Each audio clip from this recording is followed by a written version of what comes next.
안녕하세요. 저는 누가 보아도 행복하고 이상적이다 싶은 결혼 생활을 10년간 이어오다가 단 하나의 사건으로 결혼 생활의 종지부를 찍게 된 여자입니다. 결혼 생활 동안은 행복하다고 생각했고 당연히 제 인생에 이혼은 없을 거라 생각했습니다. 그렇기에 아직도 한 번씩은 제가 이혼을 했다는 사실이 참 어이없기도 하고 쓴웃음이 나오기도 합니다. 저는 개인 사업을 운영하고 있습니다.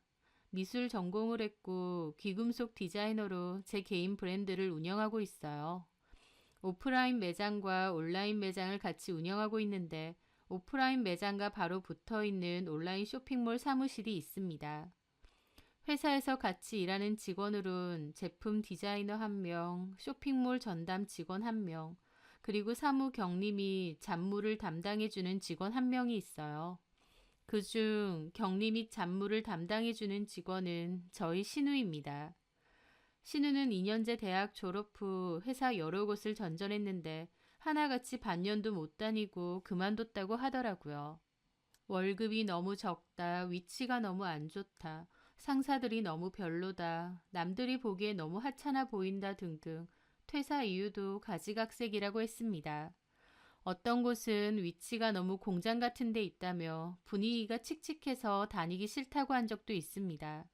그렇게 취업 자리에 적응을 못하는 신우 때문에 시부모님과 남편은 고민이 많았어요. 그래서 제가 제 쇼핑몰에 취업을 시켜준 것이었습니다. 저희 사무실은 일 자체도 그렇게 힘들지 않을 뿐더러 신우 담당 업무도 그렇게 어려운 일도 아니었거든요. 또 귀금속을 판매하는 곳이다 보니 사무실도 깔끔하고 단정했어요. 보이는 게 많이 중요한 신우도 만족하며 다녔죠. 무엇보다 대표인 제가 본인의 올케이기 때문에 회사 생활이 더 편한 것도 있을 테고요. 신우뿐만 아니라 남편도 저희 아버지랑 같이 일을 했었습니다. 저희 아버지는 과일 수입 관련 회사를 운영하고 계신데요. 남편도 그 회사에 다녔거든요. 원래는 다른 회사를 다녔는데 그 회사가 너무 불안정해서 월급을 밀릴 때도 많았던 영세한 회사였습니다. 저랑 결혼하고 나서 5년 정도 뒤에 그 회사를 그만뒀고 저희 아버지 밑에서 일하게 된 거였죠. 저희 아버지 회사는 규모는 그렇게 크지 않아도 버는 수입은 괜찮은 편이라서 남편도 몹시 만족하며 다녔습니다. 남편은 저희 아버지 밑에서 일하고 신우는 제 밑에서 일하는 거였다 보니 아는 지인은 우스갯소리로 너네 식구들이 시댁 식구들을 다 먹여 살리는 거냐고도 하더라고요. 그 말도 틀린 말은 아니죠. 하지만 결혼했으니 다 같은 가족이기도 했고 기왕이면 남보다 가족끼리 일자리 마련해주고 도와주면 좋잖아요. 남편도 나름 저희 아버지 밑에서 열심히 일을 해줬고 저희 아버지도 그런 남편이 기특해서 나중에는 회사를 물려줄 생각까지도 있으셨습니다.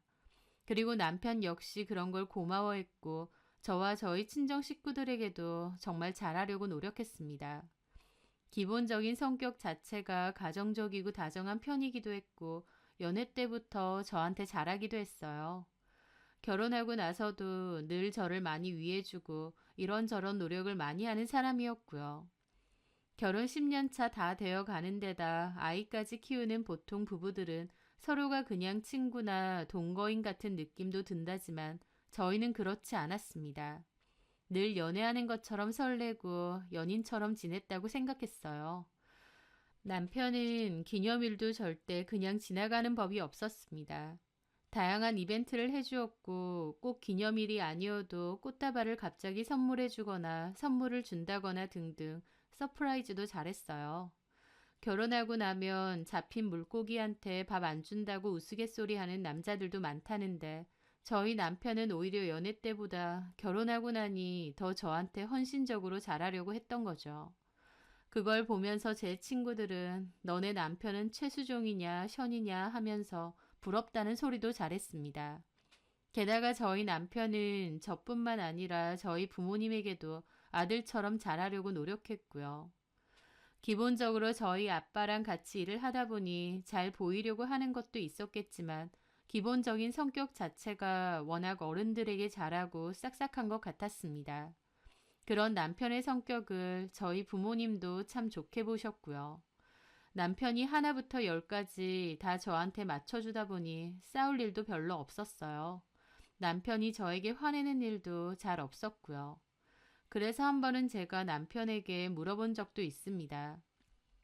여보, 나는 여보 성격이 참 대단한 것 같아. 어떤 게? 화를 잘 안 내잖아. 보통 아무리 성격 좋고 부드러운 사람이라고 해도 화낼 때도 있고 짜증날 때도 있고 그런데 나는 자기가 나한테 화내는 걸 거의 본 적이 없는 것 같아. 설령 자기랑 나랑 싸울 일이 있더라도 자기는 그냥 나한테 맞춰주려고 하고 내가 맞다고 하고 그러잖아. 그 말에 남편은 웃더라고요. 여보, 여보는 내가 세상에서 제일 사랑하는 사람이야. 사랑하는 사람을 바득바득 이겨서 뭐해. 그런다고 나한테 뭐가 남는다고. 자기한테 맞춰주는 게 아니라 사랑하니까 화도 별로 안 나는 거지.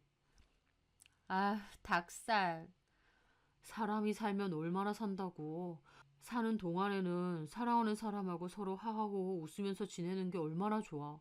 굳이 왜 내가 잘났네, 네가 틀렸네 하면서 얼굴 붉히고 살겠어. 나는 그건 어리석다고 봐. 우리 서로 사랑하면서 살기에도 부족한 시간이잖아. 저는 남편의 말에 닭살이라며 장난을 쳤지만 그래도 마음으론 참 고마웠습니다. 저런 인품과 여유를 가진 사람이 내 남편이라서 참 다행이다 싶기도 했죠. 주변에선 저희 부부를 모두 부러워했고 저 역시도 저희 같은 부부를 인코 부부라고 하는 것 같다는 생각도 했었습니다. 그렇게 10년을 살았어요. 10년 동안 참 행복한 결혼 생활이었죠. 아니, 행복하다고 저 혼자서 완벽하게 착각하며 살았던 결혼 생활일지도 모르겠네요. 둘이 똑같은 마음일 거라고 생각했는데 남편은 전혀 딴 생각을 하고 있었으니 말이에요. 세상 그 무엇보다도 소중한 건 가족이라던 남편의 감춰두었던 진짜 속마음을 알게 되었던 건 참 사소한 일이었습니다. 그날은 제가 좀 일찍 퇴근을 한 날이었어요. 딸애랑 백화점에서 쇼핑을 좀 하기로 해서 일찍 퇴근을 했던 거죠. 하교하는 딸을 데리고 백화점에 갔고 소풍을 맞이해 옷도 하나 사주었습니다. 원래는 백화점에서 저녁도 먹고 오려고 했는데 딸이 제가 해주는 김밥이 먹고 싶다고 해서 그냥 집으로 일찍 왔어요. 그렇게 주차장에 차를 대고 내리는데 딸이 갑자기 아빠 차도 저기 있다고 하는 거예요. 보니까 남편 차가 주차장에 대여져 있고 남편은 그 안에서 내리지 않고 통화를 하고 있더라고요. 남편은 제 차가 들어온 건 못 본 듯 했습니다. 딸이랑 저랑 아빠한테 몰래 가서 놀래켜 주자며 살금살금 차 뒤쪽으로 다가갔죠. 가서 창문을 똑똑 두드리려고 했거든요. 그런데 딸과 제가 차에 거의 다다랐을 무렵 남편이 갑자기 차문을 확 열고 나왔습니다. 그리고는 차 뒤에 서 있는 저와 딸을 보고 엄청 놀라더라고요. 무슨 저승사자라도 본 양 너무 놀랐고 얼마나 놀랐는지 손에 들고 있던 폰까지 거의 던질 듯이 떨어뜨릴 정도였죠. 그 폰은 날아가서 제 발밑 근처로 왔고요. 남편이 너무 놀라니 저도 황당해서 웃음이 나더라고요. 뭘 그렇게까지 놀라? 우리가 더 놀랐어. 아니, 갑자기 왜 차 뒤에 서 있어? 언제부터 서 있었어? 남편은 좀 심할 정도로 놀라더라고요. 저는 그런 남편의 반응이 너무 웃겼습니다. 뒤에 서 있었던 게 아니라 우리도 방금 이리로 온 거야. 나 오늘 혜민이랑 백화점 갔다 온다고 했잖아. 그래, 알아. 밥도 먹고 온다고. 밥은 안 먹고 그냥 왔어. 근데 주차장 오다 보니까 당신 차가 보이길래 이리로 온 건데. 당신은 뭘 그렇게 놀라? 폰까지 떨어뜨릴 정도로. 하면서 저는 웃으면서 몸을 숙여 제 발 근처까지 날아온 폰을 주었습니다. 남편이 얼마나 세게 떨어뜨렸던지 폰 액정 중 가장자리 부분이 살짝 이가 나가듯이 액정 파손이 있었습니다. 심한 건 아니었고요. 그런데 제가 폰을 줍자마자 남편이 시겁하는 얼굴로 제 손에 들린 폰을 확 뺏어가는 겁니다. 제가 어차피 줄 건데 제 손에 확 낚아채 가길래 저도 당황했죠. 아, 폰은 안 깨졌지? 뭐 그 정도면 다행이지. 거의 폰을 던지는 수준이던데. 근데 당신 은근히 새가슴이다. 뭐 잘못하다가 걸린 것도 아니고 뭘 그렇게까지 놀라. 잘못은 무슨. 나 원래 깜짝깜짝 잘 놀라잖아. 생각지도 못하게 자기랑 혜민이가 서 있으니까 놀란 거지. 하면서 남편은 폰을 뒷주머니에 대강 쑤셔 넣더라고요. 참나. 어쨌든 올라가자. 그때 딸이 갑자기 화장실이 급하다고 하더라고요. 남편은 차에서 뭘 갖고 가야 된다고 했고요. 저는 그럼 먼저 올라간다고 하고 딸을 데리고 급하게 승강기 쪽으로 달려갔죠. 남편은 좀 이따 올라온다고 했고요. 그 일은 엄청 사소한, 정말 아무것도 아닌 일이었습니다. 그런데 이상하게도 저는 얼굴이 창백해질 정도로 놀랐던 남편의 얼굴이 머릿속에 계속 남아 있었어요. 평소에 감정 기복이 그렇게 크지 않은 남편은 불같이 화를 내거나 심하게 놀라거나 몹시 슬퍼하거나 하는 등 감정에 요동치는 모습을 흔히 보기 힘들었습니다. 그런데 남편이 너무 놀라고 많이 당황하는 모습이기에 좀 의아했던 거죠. 꼭 죄짓다가 걸린 사람 같았으니까요. 그게 좀 걸리긴 했지만 그렇다고 해도 별 생각은 없었습니다. 저는 폰 끝부분이 깨져서 어쩌나 저러다가 액정이 벌어지는 거 아닌가라는 생각을 하며 집으로 들어갔어요. 그런데 그날 저녁이었습니다. 밥을 다 먹고 저녁에 거실에 둘러앉아 과일을 먹으며 TV를 볼 때였습니다. 남편의 폰으로 전화가 울렸어요. 아, 아버님이네. 하면서 전화를 받았죠. 그렇게 조금 통화를 하다가 통화가 길어질 것 같았는지 자리를 옮겨 창가 쪽을 가서 전화를 받더라고요. 그런데 남편 옆에 있던 딸이 남편을 가만히 지켜보다가 문득 손가락으로 가리키면서 그러는 겁니다. 어? 이상하네. 아빠 폰에 아까 그 크로미 스티커가 없어. 라고 하는 겁니다. 남편은 통화한다고 창가 쪽에 서 있어서 딸의 말을 못 들었고 저는 들었죠. 저는 대수롭지 않게 물어봤어요. 무슨 스티커?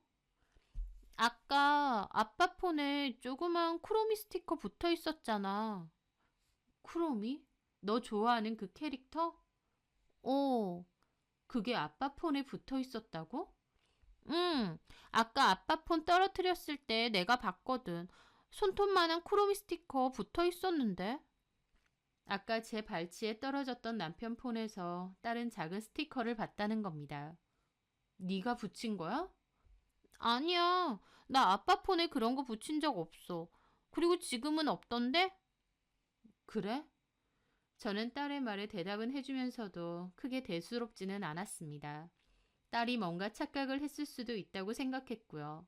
딸이 붙여놓은 게 아닌 이상 남편 폰에 그런 유아들이 좋아하는 스티커가 왜 붙어 있겠나요? 그렇게 남편은 통화를 끝내고 다시 자리로 돌아왔습니다. 아빠야? 뭘 하셔? 아, 일 얘기지 뭐. 남편은 그러면서 소파 팔걸이에 폰을 올리다 놓았는데 저도 무심코 그 폰을 보게 되었습니다. 그런데 뭔가 좀 이상한 겁니다. 아까 남편이 너무 세게 떨어뜨려서 분명 가장자리 부분 액정 유리가 이가 나가듯 조그마한 파손이 있었거든요. 그런데 제가 지금 보고 있는 남편 폰은 그런 흠집 하나 없이 아주 깨끗한 겁니다. 그걸 가만히 보는데, 뭐지? 싶더라고요. 저는 남편의 폰을 가만히 들어서 이리저리 살폈습니다. 하지만 아무리 봐도 파손이 없었어요. 내가 분명히 봤는데? 끝부분이 유리가 깨졌었는데? 불과 두어 시간 전에 액정 끝이 깨져 있었는데 지금 폰은 멀쩡한 겁니다. 이게 말이 되나요?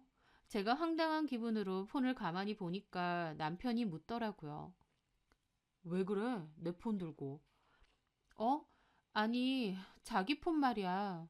하고 물어보려다가 저는 그냥 입을 닫았습니다.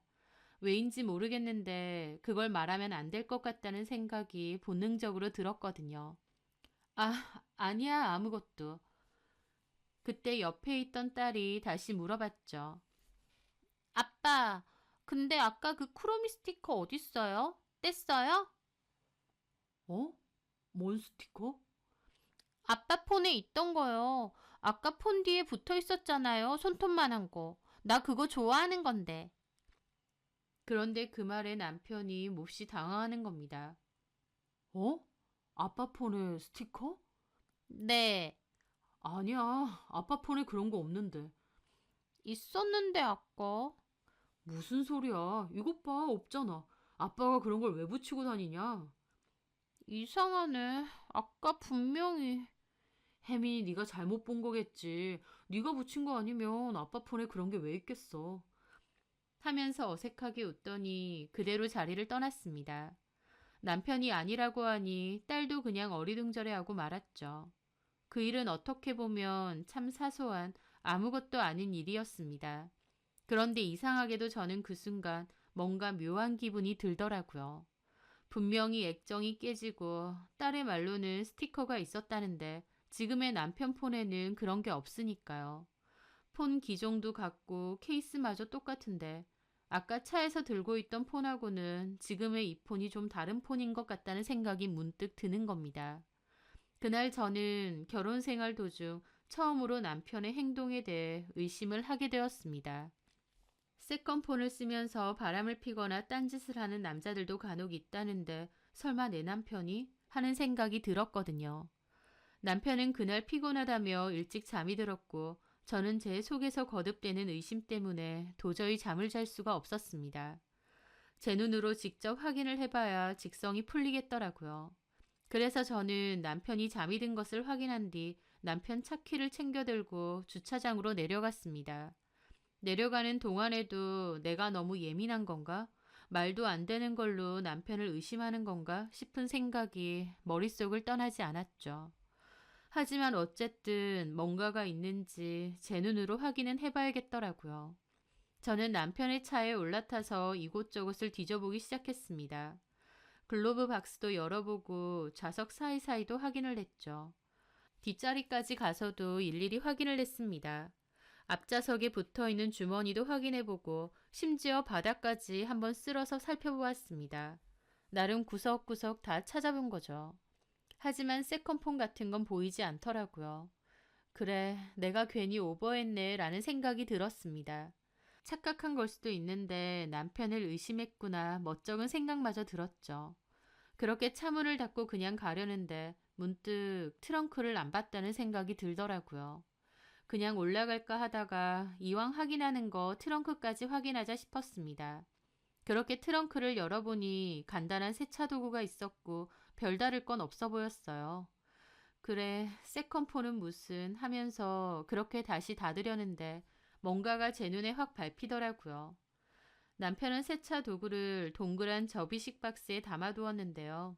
그 박스 안에 주머니 같은 게 하나 걸려 있었거든요. 세차용품 같지는 않았죠. 저는 손을 뻗어 그걸 만져보는데 네모나고 단단한 것이 핸드폰이었습니다. 저는 다급하게 그 주머니를 열어봤더니 그 속에는 스티커가 붙어 있고 액정 끝에 파손이 있는 저와 딸이 아까 전에 봤던 그 또 다른 폰이 있는 겁니다. 그 순간 등 뒤에서 진짜 소름이 쫙 돋더라고요. 남편에게 진짜 세컨폰이 있었던 겁니다. 설마 했는데 혹시나 했는데 남편에게 진짜 세컨폰이 있었다니 그 짧은 순간 사이에 수많은 생각이 머릿속에 맴돌더라고요. 도대체 나 몰래 무슨 짓을 하길래 기종도 똑같고 케이스까지 똑같은 폰을 하나 더 숨겨두었을까 싶었습니다. 저는 그 폰을 다급하게 켜봤는데 심지어 액정 화면까지도 똑같았어요. 작년에 찍은 벚꽃 사진이었는데 그걸 그 폰에도 똑같이 해놨더라고요. 그런데 패턴이 걸려 있었습니다. 그나마 다행인 게 남편이 주로 쓰는 패턴이 어떤 건지 제가 잘 알고 있었거든요. 혹시나 해서 해봤더니 폰이 열리더군요. 제가 그 폰을 열었던 건 마치 제 결혼 생활에 판도라의 상자를 연 것이나 다름없었습니다. 지난 10년 동안 행복하다고 믿었던, 아니 착각했던 제 결혼 생활을 뿌리채 흔들 만한 것이었으니까요. 저는 남편의 차 뒷자리에 올라타 그 폰을 샅샅이 뒤졌습니다. 보통 세컨폰을 쓴다면 내연 상대 때문에 쓰는 거잖아요. 얼마나 대단한 내연 상대길래 세컨폰까지 쓰면서 만나고 작정하고 나를 속였을까? 도대체 어떤 여자일까 싶었어요. 그렇게 찾아보니 통화 목록에서 남편이 연락을 주로 하는 건 미주라는 여자였습니다. 주로 그 여자와의 연락이 많았고 가끔 남편 친구들도 몇 명 있더라고요. 미주라고 저장명이 되어 있었던 여자가 남편의 내연녀라는 것은 확실해 보였습니다. 저는 처음 들어본 이름이었어요. 그 여자랑은 거의 매일 하루에 한 번 이상은 통화를 했었더군요.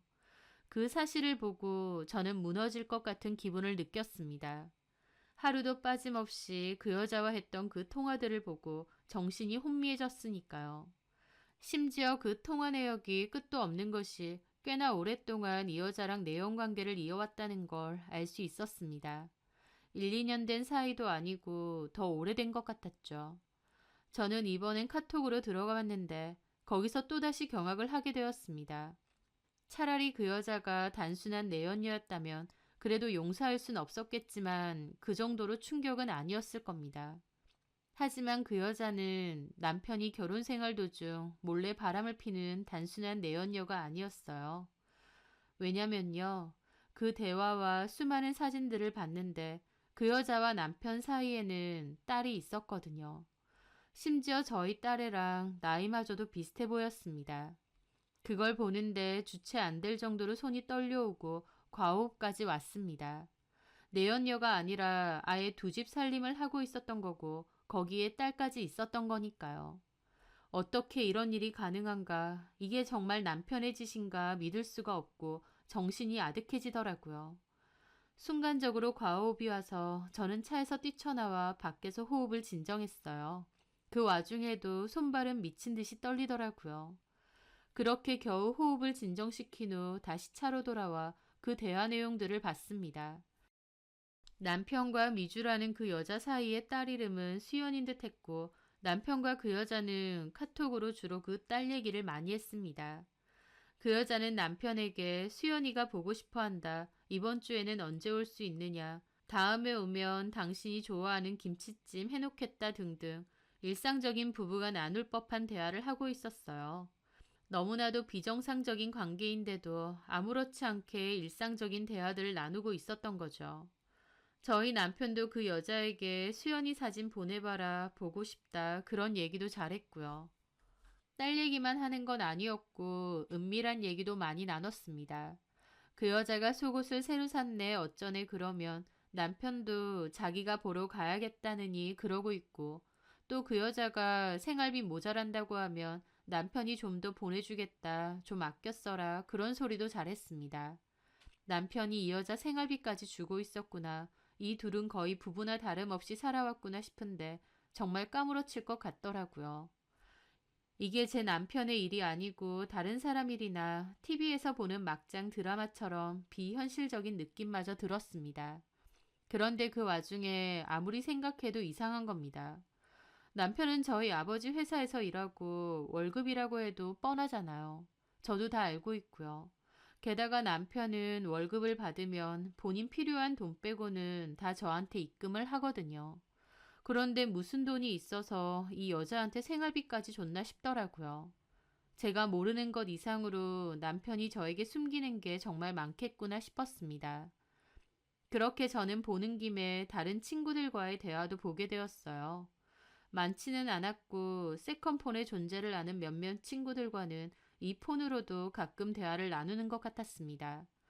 이 폰은 마치 남편의 진짜 속마음을 대변하기라도 하는 양 남편은 마음껏 본인 진심으로 떠들어대고 있더라고요. 저한테는 절대 들키지 않았던 본심 말이죠. 가장 충격인 건 저희 가족에 대한 뒷담화였습니다. 장인이랑 같이 일하는 게 얼마나 힘들고 짜증나는 일인지 아느냐부터 시작해서 영감쟁이가 까탈스러워서 일할 때마다 비위 맞춰주기 힘들다느니 더럽고 치사해서 그만두고 싶을 때가 한두 번이 아니라느니 저희 아빠 욕이 특히나 많았습니다. 아빠 앞에서 그렇게 잘하던 남편의 모습을 알기에 너무 충격이었죠.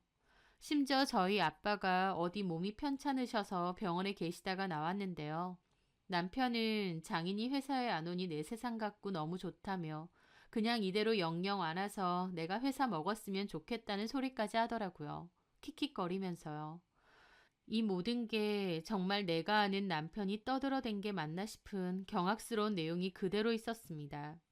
그 대화 속의 남편은 너무나도 치졸하고 교활하고 사악했기에 제가 아는 남편과 괴리감이 엄청났습니다. 그 내용들을 보는데 저도 모르게 눈에서는 눈물이 줄줄 흘렀습니다. 남편의 진짜 모습을 마주했는데 그 충격과 배신감이 말도 못하겠더라고요. 회사 오갈 데 없어서 빌빌거리던 걸 저희 아빠가 하나부터 열까지 일 가르쳐주고 이사 직함 주고 심지어 월급도 엄청 줬습니다. 나중에는 물려주실 생각까지 있으셨고요.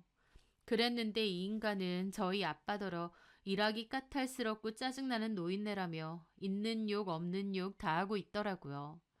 남편의 차 안에서 있었던 그 몇 시간 동안 10년간의 저희 결혼 생활은 철저하게 부서졌습니다. 이런 인간이었는데 어떻게 내 앞에선 그렇게 철저하게 숨기고 속이고 감추고 살았던 건지, 우리 부모님을 자기 부모님이랑 다를 바 없이 생각한다며 늘 감사하다고 말했던 남편 놈은 뒤돌아서선 저희 부모님에게 저주에 가까운 욕을 퍼붓고 있었습니다. 게다가 제 욕도 있었어요. 그 내연 여인 미주는 고분고분하고 착한데 저는 너무 기도 세고 할 말 다 해서 한 번씩 지친답니다. 집 좀 잘 산다고 콧대도 높고 매번 이벤트 해주고 비 맞춰주기 피곤하다는 소리도 했어요. 누가 해달란 것도 아니고 본인이 자진해서 사랑꾼인 척 해놓고 뒤에 와선 피곤하네 어쩌네. 게다가 저더러 치맛바람도 너무 세다고 애 학원을 몇 개를 보내냐는 욕도 해놨더라고요. 제 앞에선 저보고 현명하고 야무진 엄마라느니 일하면서 아이도 잘 돌보고 1등 엄마라느니 입에 발린 소리 해놓고 뒤에 와선 지 친구한테 저를 욕하고 모욕을 주고 있었습니다. 순종적이고 고분고분한 그 여자는 추켜 세우면서요. 게다가 또 다른 자식인 수연이라는 애에 대한 연민도 있었습니다. 미안하다느니 불쌍하다느니 수연이 생각하면 가슴이 아프다느니 어쩌느니 눈물에 생쇼를 하고 있더라고요. 저는 이게 다 꿈이었으면 지독한 악몽이었으면 하고 바라기도 했어요. 제 인생에서도 결혼이 참 큰 의미였는데 그 결혼 생활이 사실은 모두 기만과 배신으로 얼룩진 나날이었으니까요. 저는 몇 시간이나 울고 괴로워하다가 새벽에 다시 집으로 올라왔습니다. 너무 많이 울어서 온몸에 진이 다 빠진 저는 그대로 기절하듯 소파에 누워서 잠이 들었어요. 그러다가 아침에 남편이 깨우는 소리에 일어났죠. 남편은 걱정스러운 표정을 지으면서 왜 여기서 자고 있느냐, 안 추웠냐 그러고 있는 겁니다. 그 면상을 보는데 싸대기를 날리고 싶은 걸 참았습니다. 그리고 그냥 조용히 방으로 들어가서 다시 누웠어요. 그 일을 겪고 저는 심한 몸살을 겪었습니다. 출근도 못했고 일어나지도 못한 채 며칠을 끙끙 앓았죠. 누워있으면서 속에서는 남편에 대한 분노와 복수심밖에 안 들더라고요. 남편은 그 와중에 죽 싸오고 병원 가자 그러고 앞에서는 혼신의 힘을 다해 다정한 남편인 척을 하는데 너무 역겨웠습니다. 그냥 피곤하다 혼자 있고 싶다 그러고 무시했죠. 누워있으면서 앞으로 어떻게 해야 할지에 대해서 계속 생각했습니다. 이혼은 당연히 할 건데 철저하게 다 돌려받고 탈탈 털어서 끝내겠다는 생각뿐이었죠. 그렇게 몸도 어느 정도 회복하고 나서 저는 본격적인 이혼 준비에 돌입했습니다. 변호사 상담을 했고 제가 갖고 있는 증거는 차고 넘쳤어요. 그 증거만으로도 충분히 이혼과 위자료 소송도 가능했지만 남편이 두 집 살림을 하는 그 꼬라지를 제 눈으로 직접 확인하고 싶더라고요. 저는 남편의 세컨폰에서 알아낸 여자의 집 주소를 잘 적어놨습니다. 그리고 밤마다 남편 몰래 차로 내려가 남편의 세컨폰으로 남편과 그 여자가 나눈 대화들을 확인했죠. 남편은 그 주 목요일에 집에 잠깐 가겠다고 하더라고요. 남편은 저한테는 종종 시부모님을 뵈러 간다고 잘 그랬습니다. 역시나 그 주 목요일에도 저에게는 그 핑계를 대며 늦게 온다고 하더라고요. 저한테는 시부모님 혼자 만나러 간다고 잘 그랬는데 아무것도 몰랐던 저는 그것마저도 남편에게 고맙다고 생각했어요. 굳이 시부모님 뵈러 가는 것도 저 안 데리고 가고 본인 혼자 가서 뵙고 온다고 하니까요. 저보고는 집에서 쉬고 있으라고 하고요. 그런 것도 다 나를 위해서 그런다고 생각했는데 웬걸 남편 놈은 여지껏 저한테 거짓말하고 그 여자네 집에 갔던 겁니다. 남편이 시댁 갔다 왔다가 밥 먹고 늦게 온다고 하길래 저는 알겠다고 했어요. 그리고 곧장 저희 언니에게 연락했습니다. 그 전에 언니에게 모든 얘기를 다 했고 언니도 열받아서 길길이 날뛰었거든요. 뭐든 도와줄 테니 말만 하라고 하길래 전화해서 같이 가달라고 했습니다. 그랬더니 언니는 형부까지 같이 데리고 왔더라고요. 가서 무슨 일이 있을지 모른다면서요. 저는 저희 아빠로부터 남편이 퇴근했다는 얘기를 전해 듣자마자 곧장 그 여자네 집으로 갔습니다. 가는 내내 기분이 정말 착잡하고 이상하더라고요. 남편의 내연녀와 또 다른 딸이 있는 집으로 간다고 생각하니 그 마음은 말로 하기 힘들었습니다. 그렇게 도착한 그 여자네 집, 현관문 앞에 서서 준비한 것처럼 형부가 초인종을 누르셨어요. 안에선 어떤 여자가 누구세요 하더라고요. 그래서 저희 형부가 아랫집에서 왔는데 집에 물이 좀 새는 것 같아서요. 그랬습니다. 그 여자가 깜짝 놀라 물이 샌다고요? 하면서 급하게 문을 확 열더라고요. 그 순간 제가 그 문을 확 열어 제끼고 안으로 들어갔습니다. 갑자기 안으로 밀고 들어가니 그 여자도 놀라서 소리를 막 질렀죠. 누구냐고요. 저는 그 여자 말 무시하고 집 안으로 쳐들어가 보니 남편 놈은 자기 집인 양 소파에 러닝 차림으로 누워있다가 놀라서 벌떡 일어나더라고요. 그리고 저를 보고는 그대로 얼어붙는 겁니다. 야, 박윤석. 여보, 저요, 형님까지. 저는 그 집을 둘러봤습니다.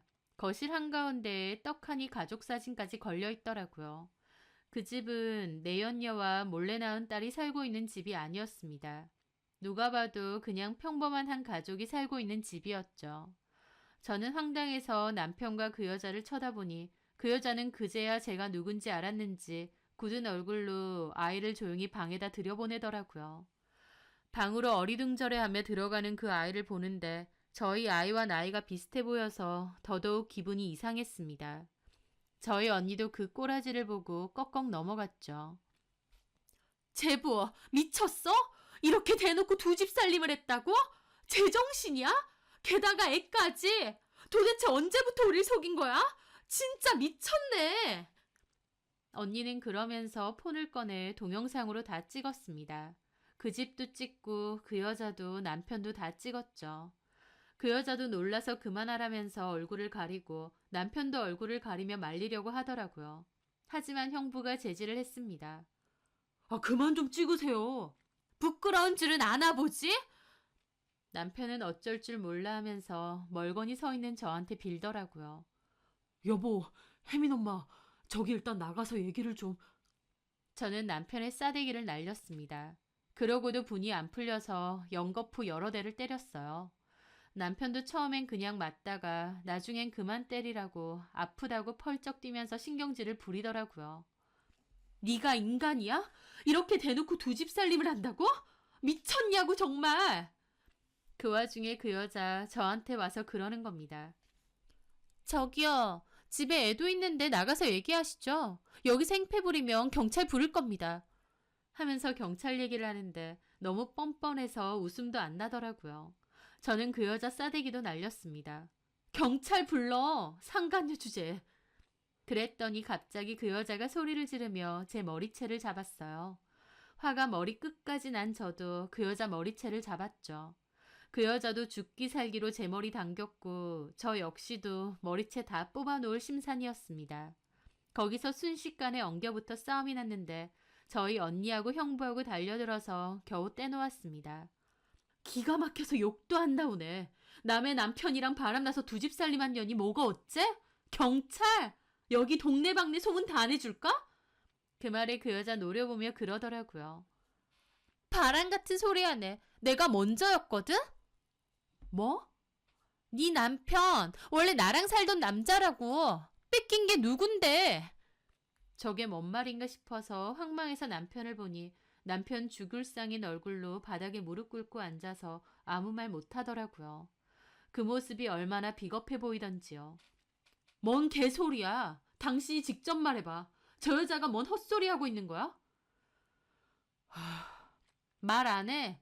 그래, 말하지 마. 나는 바로 이혼할 거니까 얘기 들을 필요도 없어. 세컨폰까지 써가면서 전현이랑 살고 싶었나 본데 네가 원하는 대로 해줄게.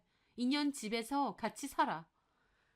저는 그냥 나오기엔 열받아서 그 집에 있는 거 다 때려 부셨습니다. 그 여자도 소리는 지르는데 어쩌지는 못하더라고요. 그러고 저는 그 집에서 나왔고 언니와 형부도 같이 쫓아나왔습니다. 차에 올라타려는데 남편도 러닝 차림으로 급하게 달려나와서 저를 붙잡았지만 저는 그 자리에서 싸대기 한 대 더 때렸어요. 그리고 더 할 얘기 없다고, 영원히 집에 올 필요 없다고 하고 올라탔습니다. 집에 가서 언니랑 형부 앞에서 펑펑 울고 있는데 남편이 집으로 왔더라고요. 저는 긴 말 할 것 없고 바로 이혼할 거니까 네 짐 싸서 그년 집으로 당장 꺼지라고 했습니다. 남편은 잘못했다고 무릎 꿇고 비는데 꼴도 보기 싫더라고요. 저희 언니와 형부가 어떻게 된 건지 거짓말하지 말고 자초지종 설명해보라 그랬습니다. 이렇게 된 마당에 거짓말하지 말고 다 솔직하게 말해보라고요. 결국 남편도 진실을 털어놓더라고요. 그 여자는 저랑 만나기 전에 사귀다 헤어진 여자친구였다고 했습니다. 동거도 좀 했었대요. 그 여자는 결혼까지도 원했는데 남편은 부담스러워서 결국 헤어졌다고 했습니다. 그 후 남편은 저랑 만나게 되었는데 그 여자가 저랑 사귀고 있는 당시 연락이 왔었대요. 그 여자가 부모님도 안 계시고 이래저래 형편도 어렵고 남편을 많이 의지했다고 했습니다. 남편은 그게 안쓰러워서 몇 번 연락을 받아주다가 저 몰래 한 번씩 만나기까지 했답니다. 마음 없어서 헤어졌대 놓고 뒤늦게 그게 왜 안쓰러웠는지 남편의 생각을 이해하지는 못하겠지만요. 그리고 저랑 연애할 때부터 이미 저를 속였던 거였습니다. 하여튼 저도 만나면서 그 여자도 몰래 만났고 심지어 결혼하고 나서까지도 그 여자랑의 관계를 끊지 않고 만남을 몰래 가져왔답니다. 남편은 이러지 말아야지 하면서도 그 여자가 자꾸 연락이 오고 불쌍한 척을 하니까 끊어내기가 힘들었대요.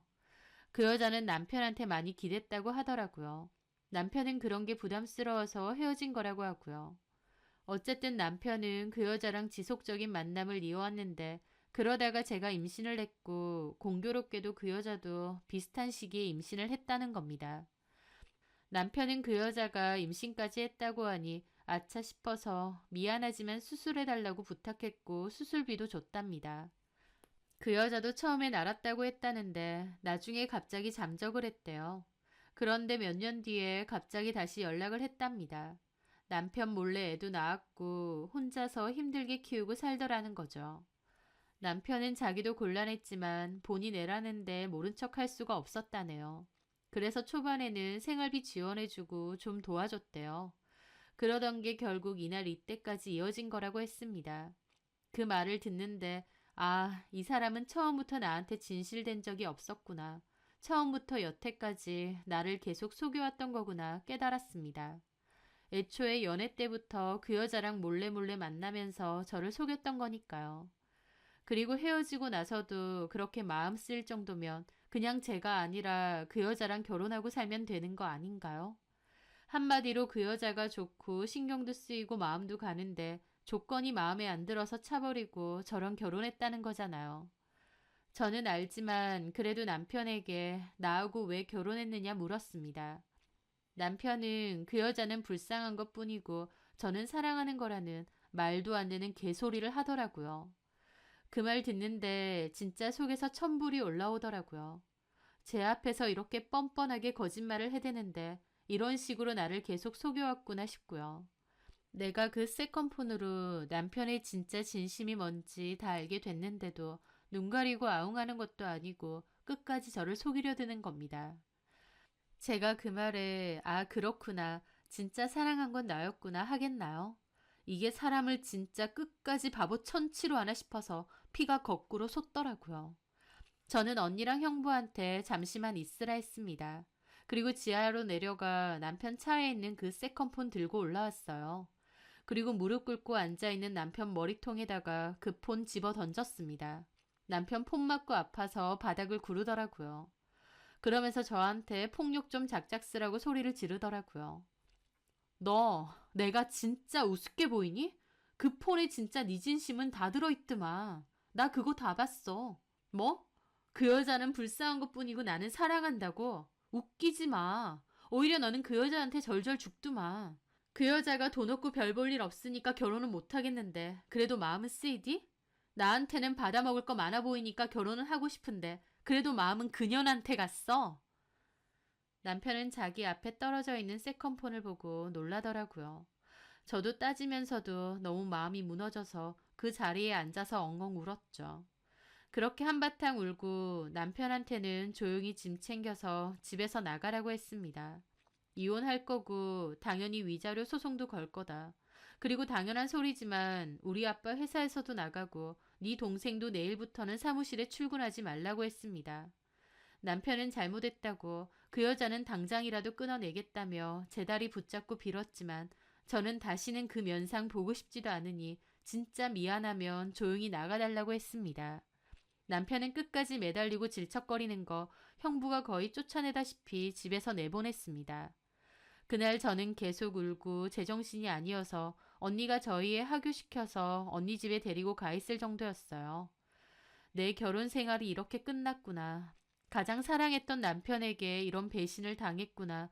그날 밤새도록 처절하게 울고 또 울었습니다. 근데 원래 바닥을 치면 다시 올라간다는 말처럼 감정의 바닥을 치니 다시 올라오게 되더라고요. 꺼이꺼이 죽을 듯이 울다가 또 몇 시간 동안은 멍하게 있었습니다. 그러다 보니 문득 배가 고프더라고요. 이 와중에 배는 고프구나 생각하면서 저는 그냥 라면을 끓여 먹었습니다. 그렇게 먹고 나니 차라리 홀가분하고 마음도 한결 개운해졌습니다. 실컷 울고 나니 정신이 맑아졌다고나 할까요?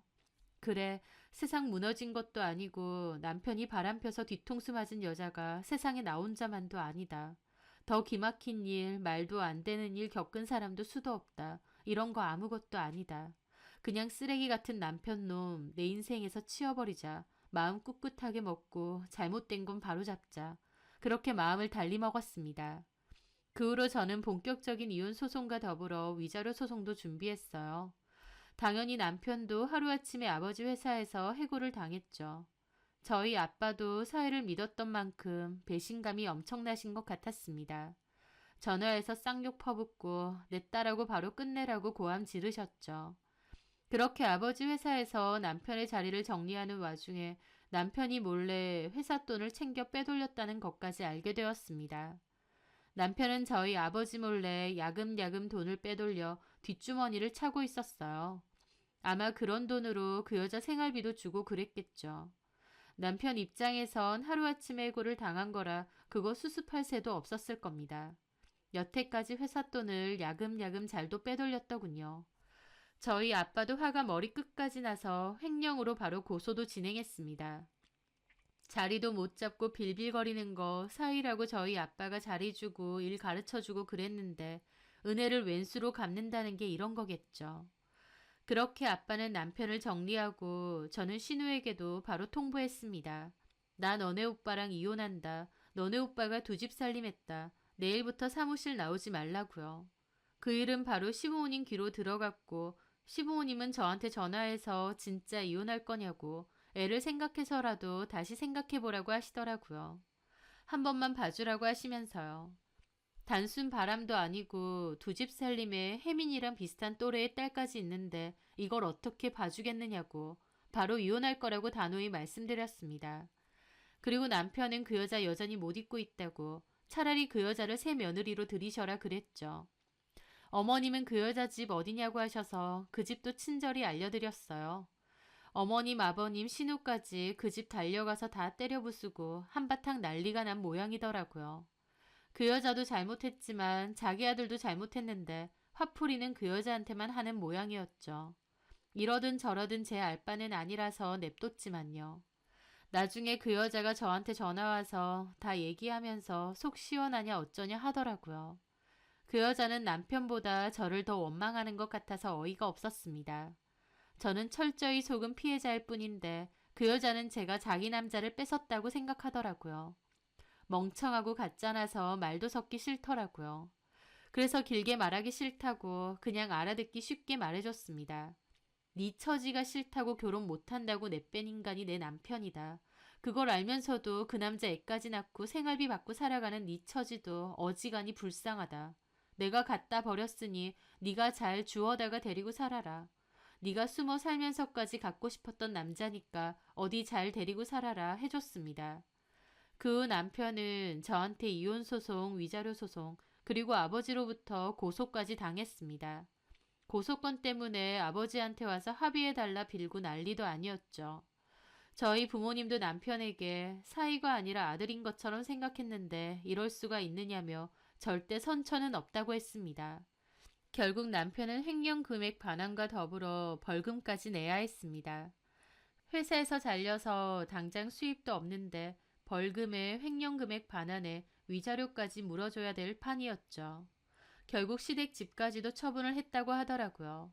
어머님은 저한테 그래도 애아빠인데 너무 가혹한 거 아니냐고 원망하시기도 하던데 저는 그나마 이 정도로 끝내는 걸 다행으로 알라고 말씀드렸습니다. 심정적으로 거의 살인이나 다름없는 그런 짓을 저질러 놓고 돈 몇 푼 내는 게 그렇게 아쉽고 안타까운지.